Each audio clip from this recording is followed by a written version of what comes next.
بچوں کا عقیدہ بچانا آپ کی ذمہ داری ہے۔ بچے کو نظر لگ گئی، آپ ٹیکا لگاتی ہے، ٹیکا کیوں لگاتی ہیں آپ؟ پوچھیے، آپ جامعۃ الامام بخاری آپ کے قریب میں ہے، پوچھیے وہاں کے شیخ الحدیث آئے ہیں، وہاں کے علماء اور وہاں کے ٹیچرز آئے ہیں، ان سے پوچھیے آپ کہ یہ بچوں کو نظر کا جو ٹیکا لگایا جاتا کہ یہ جائز ہے؟ یہ جائز نہیں ہے۔ بچہ بیمار ہو گیا، کسی نے آپ سے کہا دھاگا پہنا، تو دھاگا پہنا دیا آپ نے، تعویذ پہنا دیا آپ نے، یہ بھی شرک ہے میری ماؤں بہن، یہ بھی شرک ہے۔ اور اللہ کے نبی کی حدیث ہے، من علق تمیمۃ فقد اشرک، جس نے تعویذ پہنا، جس نے تعویذ لٹکایا، اس نے شرک کیا۔ اگر اپنے بچوں کو آپ تعویذ پہنا رہے ہیں، پڑھتے رہو، رفع الیدین کر کے نماز پڑھتے رہو، سینے پر ہاتھ باندھتے رہو اور آمین زور سے بولتے رہو، مگر تم اہل حدیث نہیں ہو سکتے، تم سلفی نہیں ہو سکتے جب تک تمہارا عقیدہ درست نہیں ہے، تمہاری توحید صحیح نہیں ہے۔ اپنی توحید کی حفاظت کرو میرے بھائی، اپنے بچوں کی توحید کی حفاظت کرو۔ ابراہیم علیہ السلام جیسا پیغمبر دعا کرتا ہے، وَجُنُبْنِي وَبَنِيَّ أَن نَّعْبُدَ الْأَصْنَامَ، اے اللہ تو مجھے بھی بت پرستی سے بچانا اور میری اولاد کو بھی تو شرک سے بچانا، میری اولاد کہیں بت پرستی میں نہ پڑ جائے، میری اولاد کہیں شرک میں نہ پڑ جائے۔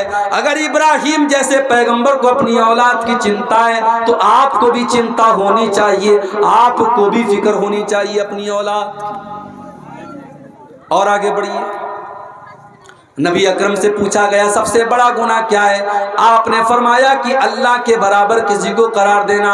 پوچھا گیا اے اللہ کے نبی اس کے بعد سب سے بڑا گناہ کیا ہے؟ آپ نے فرمایا ان تقتل ولدک خشیۃ ان یطعم معک، اپنی اولاد کو قتل کر دو اس ڈر سے کہ وہ تمہارے ساتھ کھائے گی۔ آج کل نعرہ لگتا ہم دو ہمارے دو، تیسرا آ جائے گا تو کھلائیں گے کہاں سے؟ تو کھلاتا ہے کیا؟ تیری اوقات ہے؟ تیری اوقات ہے تو کھلائے گا؟ نہیں۔ اگر یہ سمجھتے ہو کہ تم اپنے بچوں کو کھلا رہے ہو، اس غلط فہمی کو دور کر لو میرے بھائی۔ وَلَا تَقْتُلُوا أَوْلَادَكُمْ خَشْيَةَ إِمْلَاقٍ، اپنی اولاد کو قتل نہ کرنا، کبھی اپنی اولاد کو یہ سوچ کر کے قتل نہ کرنا کہ ہم ان کو کہاں سے کھلائیں گے۔ نحن نرزقهم وإياكم، ان کو بھی روزی ہم دیتے ہیں اور تم کو بھی روزی ہم دیتے ہیں۔ اولاد کی روزی اولاد لے کے آتی ہے میرے بھائی۔ کبھی غور کرنا، شادی کے پہلے آپ کتنا کماتے تھے اور شادی کے بعد پھر آپ کتنا کمانے لگے، اور جب بچہ پیدا ہوا، اگر ایمانداری سے بات کرو، بچہ پیدا ہونے کے بعد اللہ تعالیٰ اور روزی میں برکت دیتا ہے، کیونکہ بچہ جب پیدا ہوا اپنا مقدر وہ لے کے آیا، دوسرا بچہ پیدا ہوا اپنا مقدر لے کے آیا۔ بچے اپنی روزی اپنا مقدر لے کے آتے ہیں، یہ کبھی مت سمجھنا میرے بھائیوں کہ اپنے بچوں کو تم کھلا رہے ہو۔ اور اگر ہاں بیٹی پیدا ہوئی ہے آپ کے گھر میں، میرے گھر میں جب تیسری بیٹی پیدا ہوئی، ہمارے مدرسے میں ایک LIC والا آیا، اس کو کسی نے بتا دیا مولانا صاحب جب بیٹی پیدا ہوئی ہے، اس نے کہا مولانا صاحب بیٹی پیدا ہوئی؟ میں نے کہا ہاں۔ وہ مجھ کو سمجھانے لگا، آپ کی بیٹی ابھی بڑی ہوگی، شادی کرنا پڑے گا، بہت خرچہ آئے گا، اس کو پڑھانا ہوگا، یہ کرنا ہوگا، آپ یہ پالیسی لے لیجئے، 18 سال ابھی آپ دھیرے دھیرے پیسہ جمع کریں گے، 18 سال بعد آپ کو اتنا پیسہ ملے گا، جب آپ کی بیٹی جوان ہوگی آپ کے پاس شادی کے لیے پیسہ ہو جائے گا۔ یعنی آج بیٹی پیدا ہوتی نہیں ہے کہ لوگوں کے ماتھے پر چنتا کی لکیریں آنے لگتی ہیں، لوگ پلان بنانے لگتے ہیں 18 سال بعد کا۔ وجہ کیا ہے میرے بھائیوں؟ آج بیٹیوں کو بوجھ بنا دیا گیا ہے۔ آج بیٹی اگر پیدا ہو جائے تو ماں باپ کا چہرہ بھی اداس ہو جاتا ہے کہ تو بہت بڑی ذمہ داری میرے گھر میں آ گئی، بیٹا ہوتا تو کما کے لاتا، یہ تو بیٹی آ گئی، اب تو اس کی شادی بھی کرنا ہوگا، اس کو پڑھانا بھی ہوگا، اس کے اوپر خرچ کرنا ہوگا، اور شادی کے موقع پہ لمبا چوڑا جہیز بھی دینا پڑے گا۔ میرے بھائیوں، ہم نے اپنے رسم و رواج کی وجہ سے اور اپنے جھوٹے رسم و رواج کی وجہ سے ہم نے بیٹیوں کو بوجھ بنا دیا ہے۔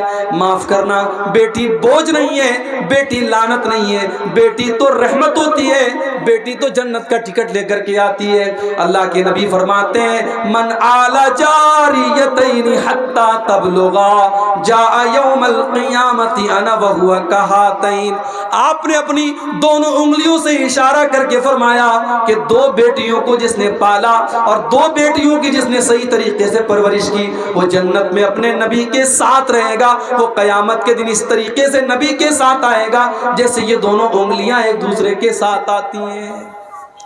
مگر آج 2024 شروع ہونے والا ہے، ایک دن کے بعد 2024 شروع ہو جائے گا۔ ہمارا بھارت چاند پر پہنچ چکا ہے، چندریان ہمارا بھارت کا چاند پر پہنچ چکا ہے، مگر آج بھی ہر سال ہمارے بھارت میں ہزاروں کی تعداد میں بیٹیاں اپنی ماں کے پیٹ میں مار دی جاتی ہیں، ایبارشن کرایا جاتا ہے، ان بیٹیوں کو ماں کے پیٹ میں مار دیا جاتا ہے۔ 1400 سال پہلے عرب کے اندر ایسے بھی قبیلے تھے، بیٹی پیدا ہوتی تھی اس کو لے جا کر کے زندہ زمین میں گاڑ دیتے تھے، مگر آج کا انسان اتنا بے رحم ہو چکا ہے اس بیٹی کو پیدا ہونے بھی نہیں دیتا ہے، ماں کے پیٹ میں اس کو ختم کر دیتا ہے۔ اور آپ جا کر کے یوٹیوب پر آپ دیکھیے جب ایبارشن کیا جاتا ہے تو بڑی بے رحمی سے اس معصوم بچی کو یا بچے کو ماں کے پیٹ میں اس کے ٹکڑے ٹکڑے کیے جاتے ہیں، اس کے بدن کا قیمہ قیمہ کر دیا جاتا ہے، اور وہ بیچارہ بچہ جو ابھی پروسیس میں تھا، ابھی پیدا ہونے والا تھا، ابھی ماں کے پیٹ میں تھا، اس کو دواؤں کے ذریعے اور آپریشن کے ذریعے ختم کر دیا جاتا ہے۔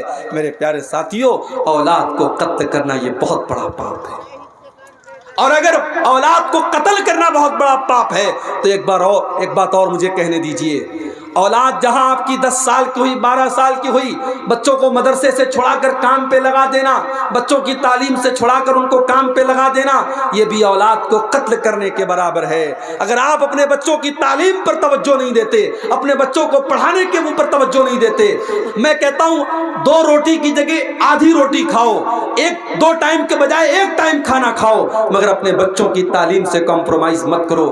آپ کا بیٹا پڑھے گا، کل ترقی کرے گا اور آپ کی زندگی میں سکون لائے گا، اور آپ اگر اپنے بچے کی تعلیم چھڑا کر کے اس کو دنیا کے کام میں لگا دیں گے تو کل وہ آپ کو گالی دے گا، جب زمانے کے تقاضوں سے وہ ٹکرائے گا اور اسے لگے گا کاش میں پڑھا لکھا ہوتا تو اپنے باپ اور ماں کو وہ گالی دے گا۔